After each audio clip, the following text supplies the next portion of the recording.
hombre que hoy ya no vive. Ese hombre para mí tenía algo muy especial.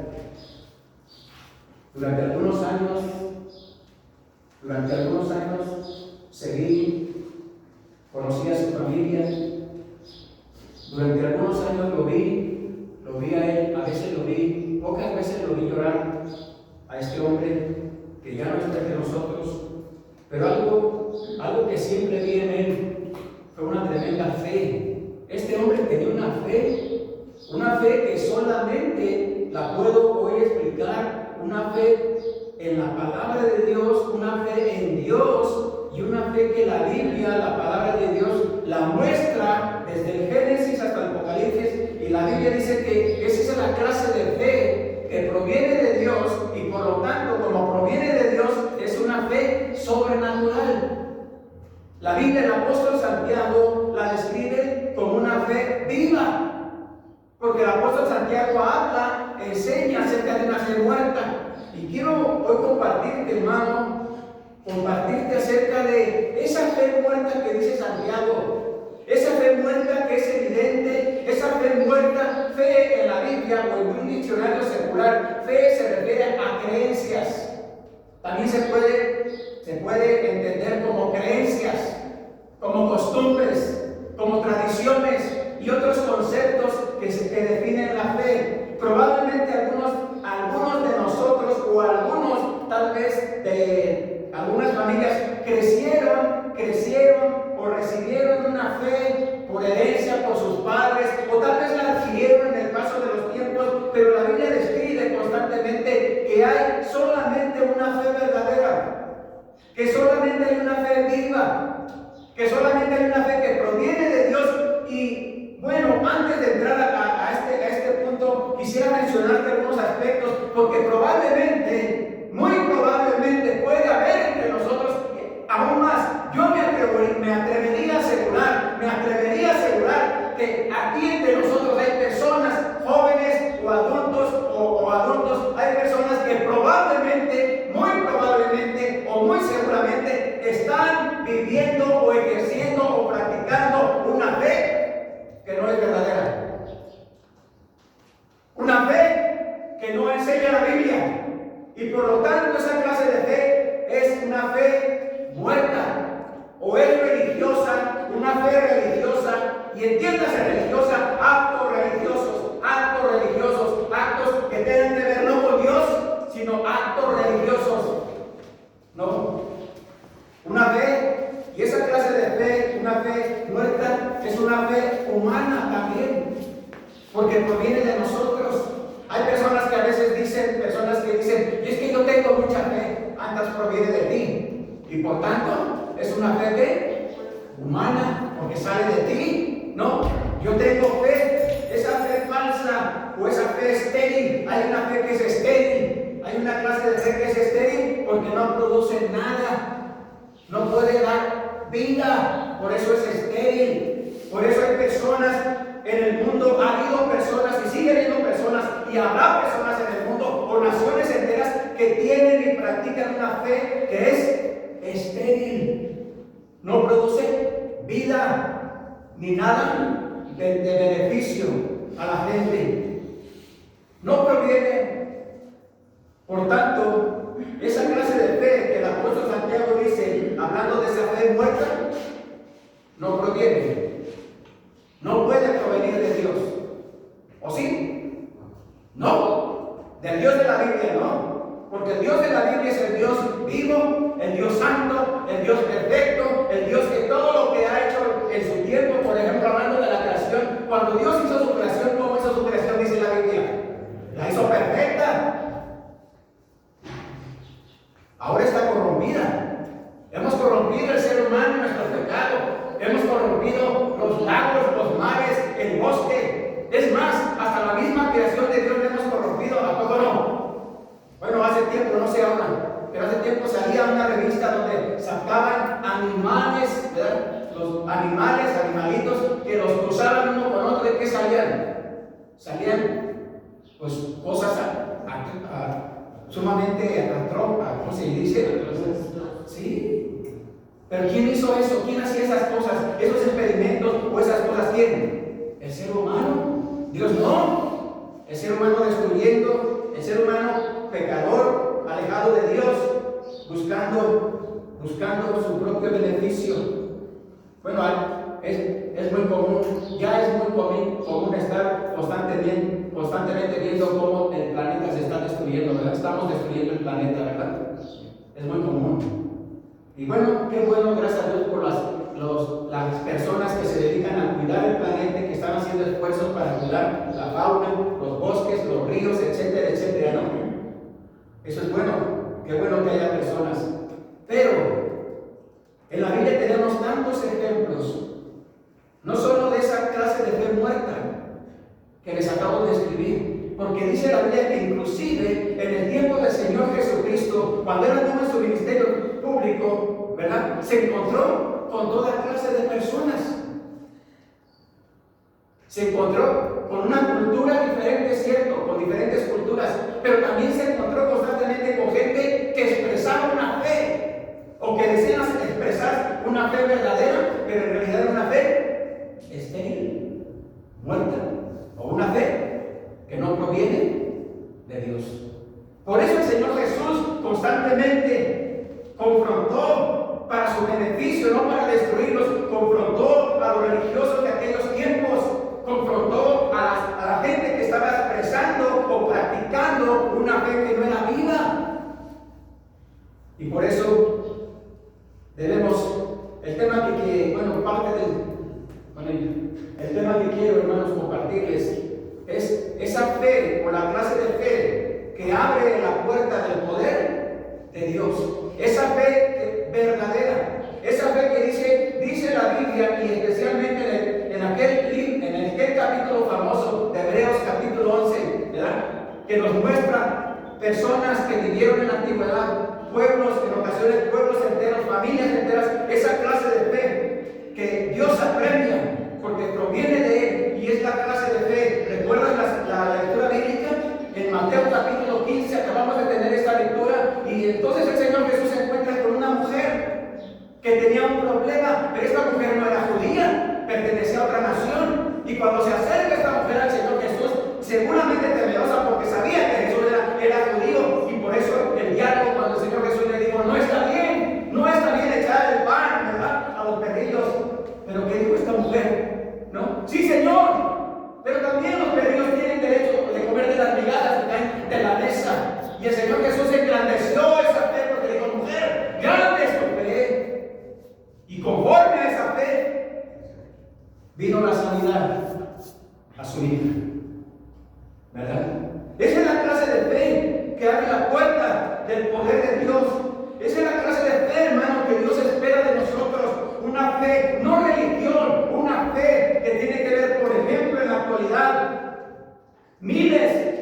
Se cuentan miles de religiones, hermanos. Las religiones se cuentan por miles solamente en la India, en el país de la India, o en ese continente. En la India hay miles de religiones. En China hay miles de religiones. Y si vamos a México, en México hay miles también de religiones. Bueno, tal vez en México no tanto miles, ¿verdad?, pero sí seguramente cientos o decenas de religiones en México, o sectas humanas. Ayer estaba viendo en Sudán, en una zona de aquel país, un líder religioso les dijo a sus seguidores, les dijo, vamos a hacer oración y vamos a hacer ayuno. Y estuvieron haciendo oración y ayuno, y murieron más de 150 hermanos. Se encontraron unas fosas. La mayoría eran niños y mujeres. Porque un líder religioso les dijo, vamos a orar y vamos a ayunar. Y en la televisión pasaban la religión, la fe llevó a la muerte a estas personas, ¿no? Pero esa fe que según estaban practicando ellos, no es la clase de fe que enseña la Biblia, la palabra de Dios. Por eso Dios, a través del apóstol Santiago, nos muestra que hay una fe que es muerta. Ahora te quiero preguntar, hermano, ¿qué clase de fe? ¿Cuál es la clase de fe que tú estás expresando? ¿Cuál es? ¿Una fe religiosa? ¿Una fe temporal? ¿Emocional? ¿Una fe circunstancial? Es decir, cuando las circunstancias nos favorecen, entonces tenemos fe. Pero cuando las circunstancias son a veces, nuestra fe se cae o se debilita o desaparece. ¿Qué clase de fe es la que tú o yo estamos ejerciendo en nuestras vidas, en nuestras familias? ¿Sabes cuál es la clase de fe que necesitan nuestras familias? Que necesitan Querétaro, que necesitan México y el mundo entero. ¿Sabes cuál es la clase de fe? Esa fe viva, la fe que cambia, la fe que transforma, la fe que lleva a las personas al conocimiento de la verdad y después los lleva a la salvación. Mira, por favor, busca en tu Biblia Romanos capítulo 1, por favor. Romanos capítulo 1.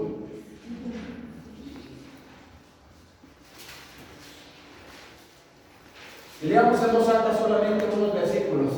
Pero pongamos atención, mira lo que dice la Biblia. Romanos capítulo 1, versículos 16 y 17. Pon atención, pongamos atención por favor a lo que dice la Biblia. Romanos 1, 16 y 17. Dice la Biblia, juntos leamos, dice: porque no me avergüenzo del evangelio, porque es poder de Dios para salvación a toda aquel que cree, al judío primeramente y también al griego.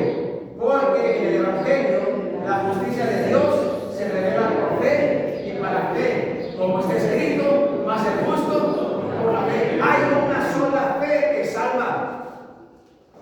Hay una sola fe que a la persona, cualquier persona, lo lleva a la salvación, le da la vida eterna. Hay una sola fe, por eso aquí dice la Biblia, el apóstol dice: no me avergüenzo del evangelio, porque es poder de Dios para salvación. ¿A quién? A todo aquel que cree, al judío primeramente y también al griego. Porque en el evangelio de Dios, la justicia de Dios se revela, ¿cómo? Por fe y para fe. Como está escrito: mas el justo por la fe vivirá. Ese no fue el lema solamente de Martín Lutero, mas el justo por la fe vivirá. No, eso no fue no solo para él. Lo que la historia lo reconoce como el reformador, y donde la historia, parte de la historia dice que ahí nació el protestantismo. Es mentira, ahí no nació el protestantismo, ahí nació la iglesia luterana, sí es cierto, pero los protestantes no nacieron ahí.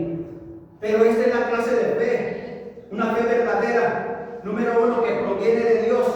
¿Recuerdas? La Biblia dice aquí en Romanos, más adelante, en el capítulo 10, versículo 17, dice la palabra de Dios que la fe viene por el oír. ¿Y el oír?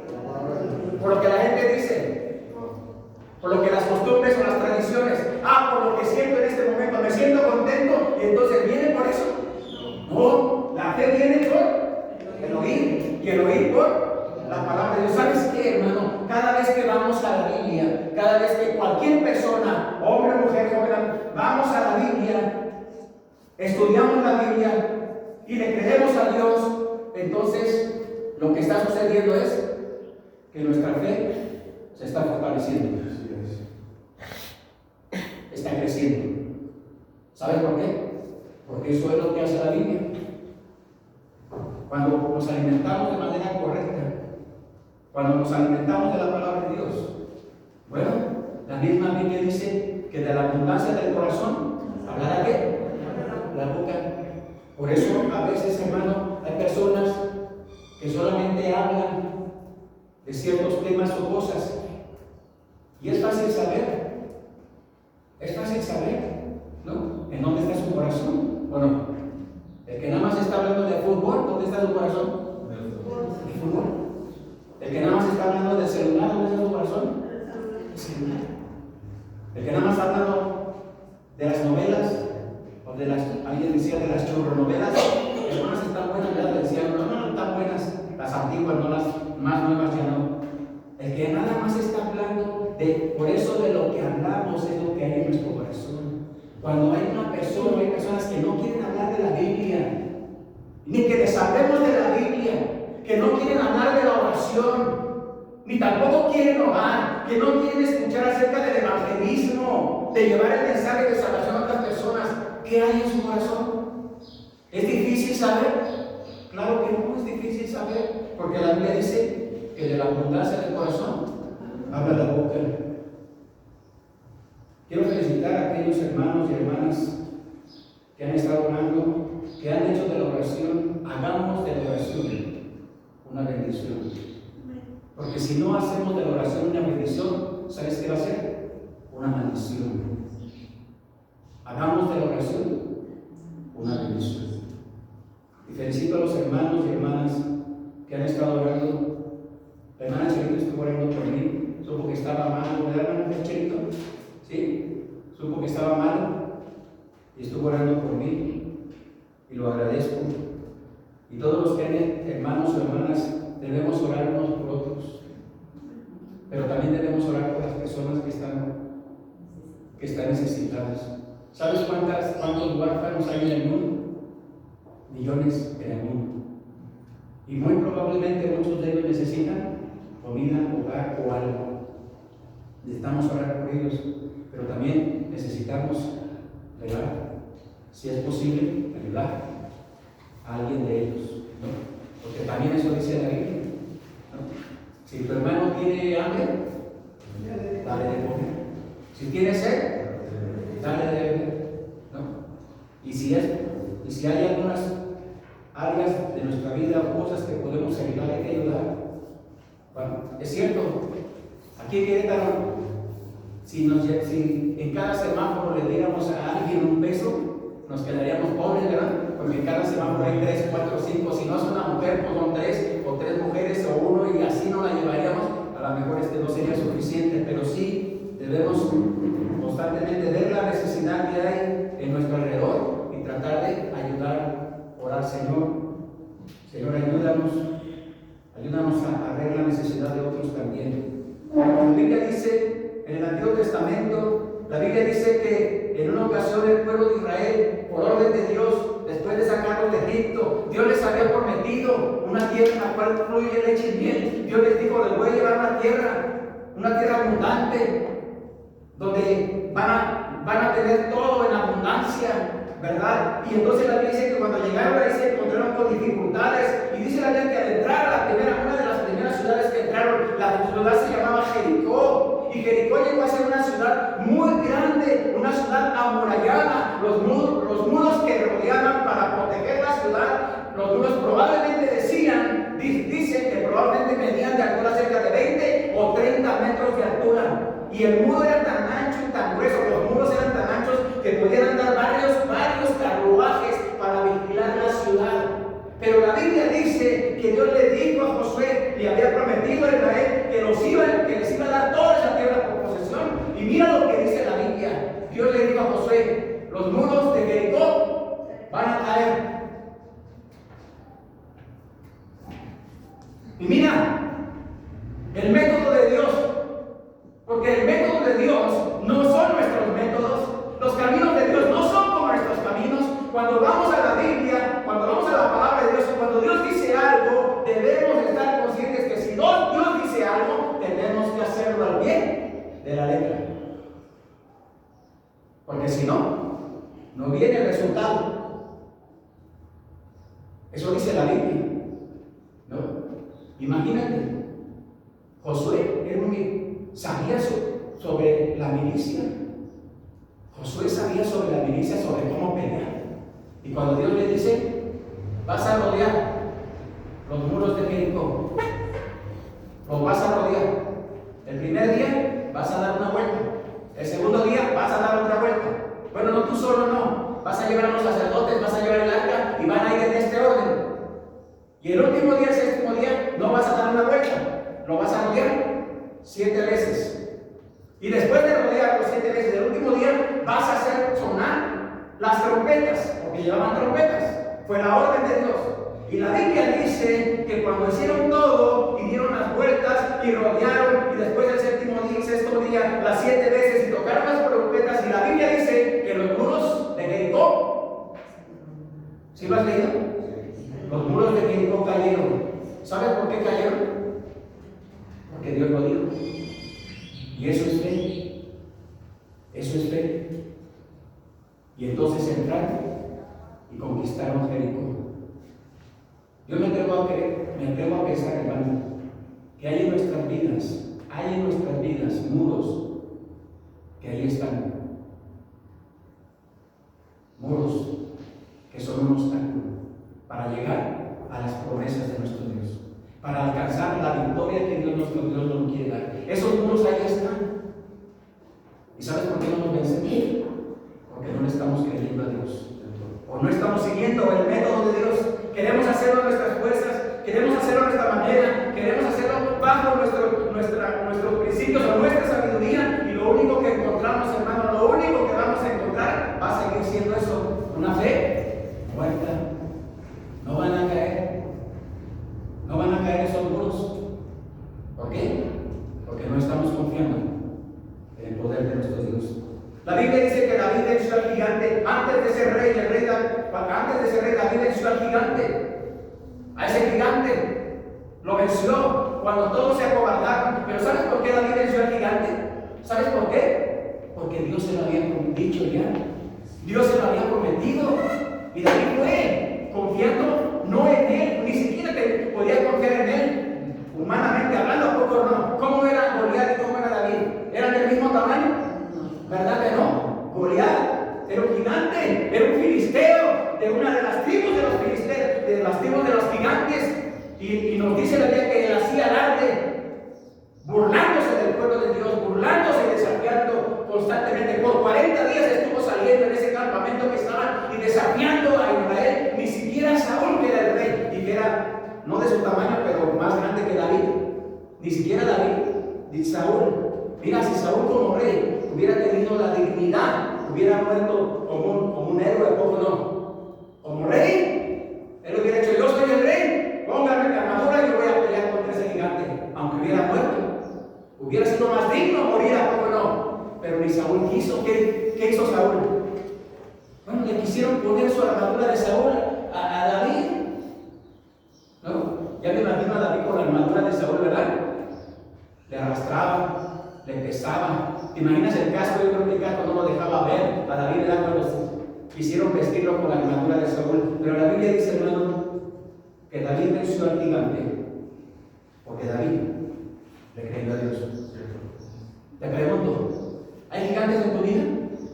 ¿Hay gigantes? Yo creo que sí los hay en nuestras vidas. Hay gigantes, hay cosas, personas, o tal vez en nuestra propia vida, tal vez en nuestra propia mente, en nuestro corazón, que son gigantes, que nos desafían, que están ahí, que nos causan temor y que vemos de alguna u otra manera, vemos o queremos luchar contra ellos, pero no podemos.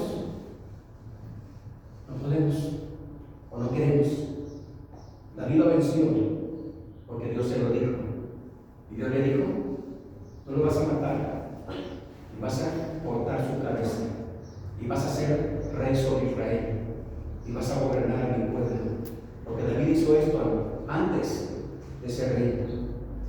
La Biblia dice en el Nuevo Testamento que en una ocasión una mujer que estaba enferma, tenía una enfermedad en su cuerpo, y al escuchar los milagros que el Señor Jesús estaba haciendo, al escuchar los gritos y la murmuración y el regocijo de las personas, ella decidió en su corazón, eso dice la Biblia, dicen los evangelistas, esta mujer decidió en su corazón: voy a ir y tan solamente tocaré, puedo tocar el vestido del Señor, voy a ser sana de mi azote. Y la Biblia dice que esa mujer fue, de alguna manera se abrió paso, y lo único que hizo no fue presentarse delante de Jesús, lo único que hizo fue tocar parte de su vestidura.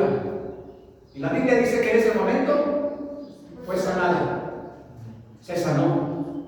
Y el Señor Jesús, sabiendo que había salido poder de él, aunque él sabía perfectamente como Dios quería, pregunta: ¿quién ha tocado mis vestidos? ¿Quién? Te pregunto, hermano, ¿alguna vez has tocado? Estoy hablando espiritualmente.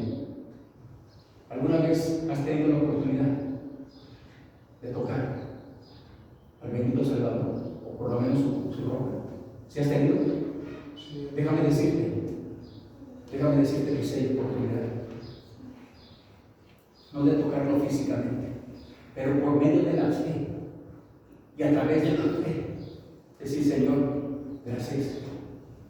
Gracias porque tú me sanas, porque tú me ayudas, porque tú me fortaleces y porque tú eres el único que tiene el poder verdadero para quitar mis males, los males que hay en mi mente y mi corazón. Tú eres el único. ¿Se puede tocar a Jesús a través de la fe? Sí, se puede tocar a través de la fe. Jesús dijo, más bienaventurados son aquellos, los que no vieron, pero creyeron. ¿Sabes que hubo personas que tocaron el cuerpo de Jesús? Lo tocaron y no fueron salvos. Personas que comieron con Jesús y no fueron salvos. Personas que tal vez durmieron cerca donde él estaba a veces durmiendo y no fueron salvos. ¿Sabes por qué? Porque muchos de ellos después estaban gritando, crucifícale, crucifícale, cuando estaba él en la cruz del Calvario.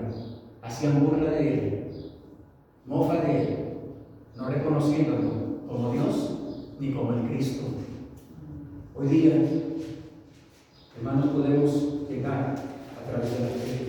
Y nuestro Dios lo que demanda, lo que Él quiere, hermanos, lo que Él establece para nosotros es esa fe verdadera, esa fe viva, esa fe que proviene de Dios, y esa es la fe que abre la puerta del poder de nuestro Dios. La Biblia habla de un centurión romano. Un centurión romano obviamente era un trabajador del gobierno romano y estaba a cargo de un grupo de soldados, estaban bajo sus órdenes.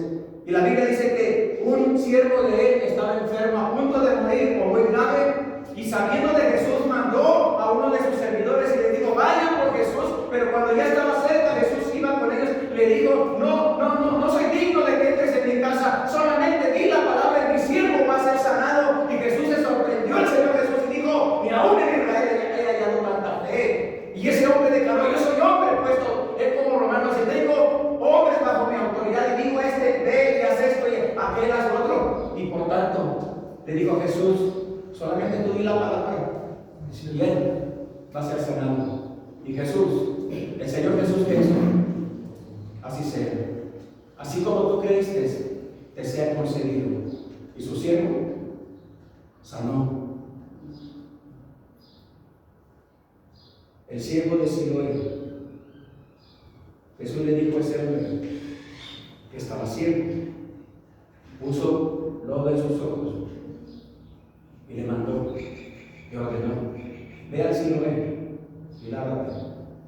Y la Biblia dice que ese hombre, quién sabe cómo le hizo, pero fue al estanque de Siloé y lavó y recobró la vista. Esa es la fe, o la clase de fe, hermano, que nos devuelve. ¿Sabes por qué muchas personas siguen ciegos? Porque no están obedeciendo lo que Jesús les manda. ¿Sabes por qué hay personas que están paralíticas todavía? Espiritualmente hablando, porque no quieren obedecer la orden de Jesús o no quieren reconocer a Jesús como el único que puede salvar, transformar y sanar su vida. Por eso la Biblia dice, en Hebreos 11:6, dice la Biblia que sin fe es imposible agradar a Dios. Sin fe. Por eso la fe que salva es la fe puesta en Jesús. Hebreos 12 dice, puestos los ojos en Jesús, que es el autor y el consumador de la fe. Esa es la fe que salva. La fe que cuando una persona pone su fe, pone su confianza, pone todo su ser solamente en Jesús y en su obra perfecta, bendita en la cruz del Calvario, hecha una sola vez y para siempre. Por eso dice la Biblia, ya no hay más sacrificio por los pecados. El Señor Jesús cumplió todas las demandas de Dios, del Padre Celestial, y por eso Él, solamente es Él y solamente su obra es suficiente para salvar a cualquier persona que esté dispuesta a reconocerlo a Él. Con esa fe, hermano, hay una fe que salva.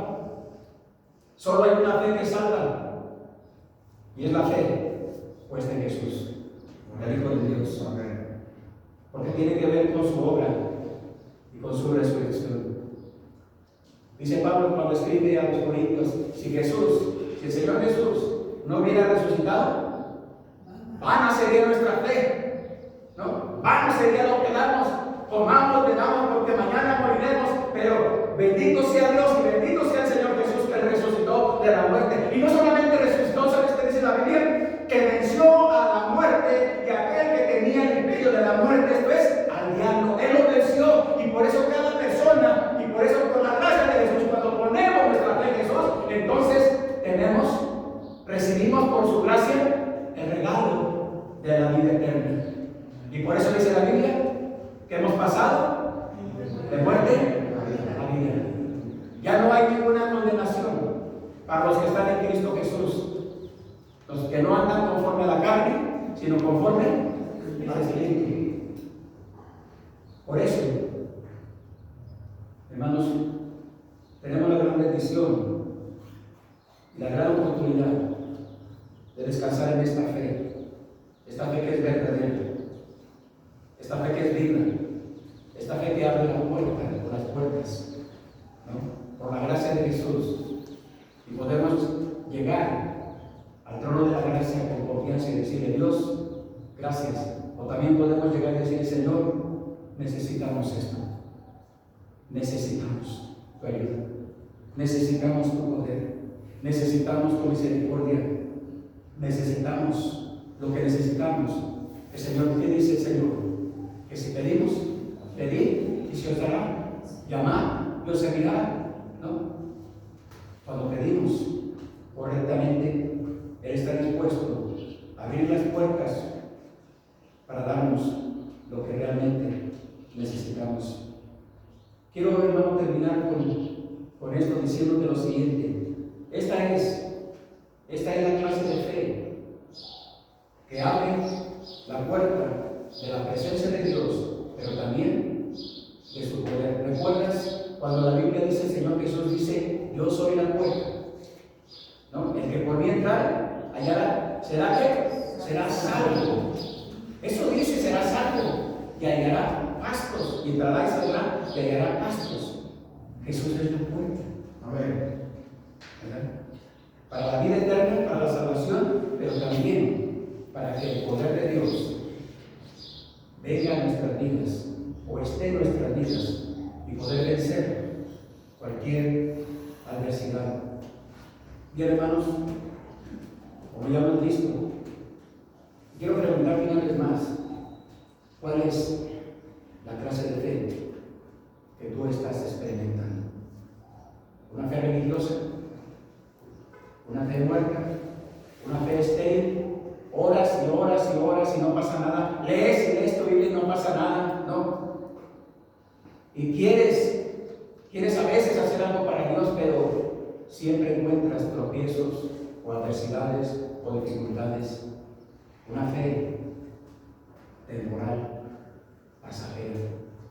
Esa no es la clase de fe que proviene de Dios.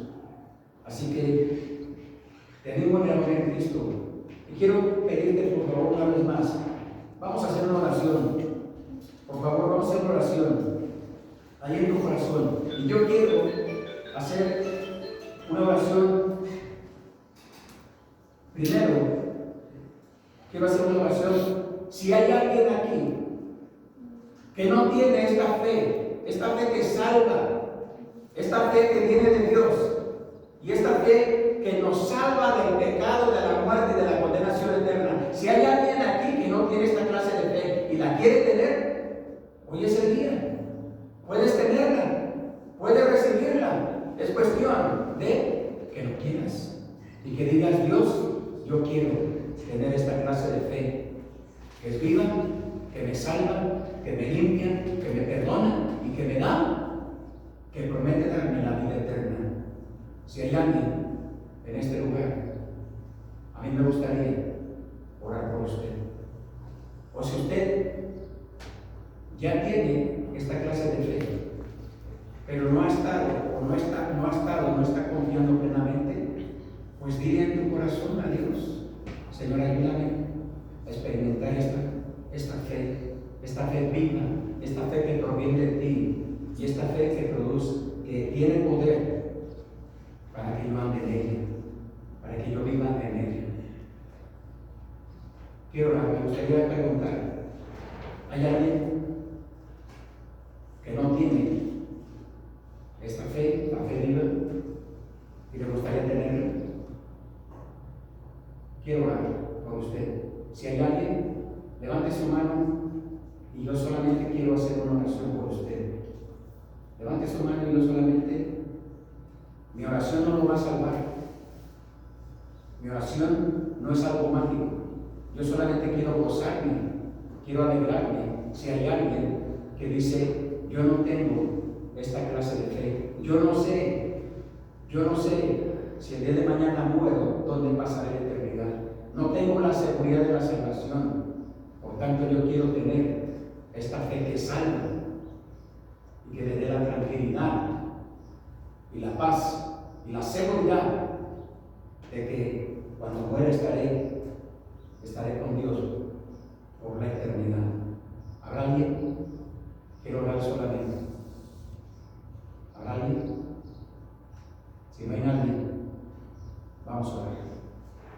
Padre nuestro que está en el cielo, Señor, una vez más, te damos gracias en el nombre bendito de su Hijo Jesús, porque un día, Señor, el Evangelio llegó a nuestras vidas, y un día, por su gracia, no somos mejores.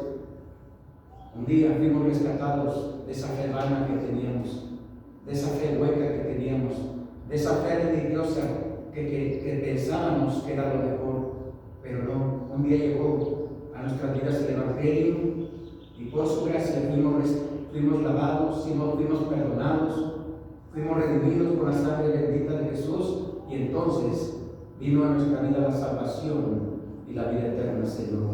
Gracias. Ayúdenos, Señor. Ayúdenos para que esta fe la alimentemos, esta fe se fortalezca, para que no dejemos que nada se interponga con esta clase de fe, Señor, que usted nos ha prometido. Ayúdenos, tómenos en sus manos, guárdenos y que tengamos cuidado, Señor, en esta tarde. A los lugares que tengamos que ir, que tengamos cuidado. Y rogamos una vez más por las familias que están pasando por duelo, por dolor. Rogamos, Señor, que alguien llegue a sus vidas, que pueda llegar un mensajero, un hijo de paz, alguien que les hable de la vida eterna a esas familias que todavía no le conocen. Guárdenos, Señor, quédese con nosotros, porque todo esto, Padre, una vez más se lo rogamos en el nombre bendito de Jesús, nuestro Salvador. Amén.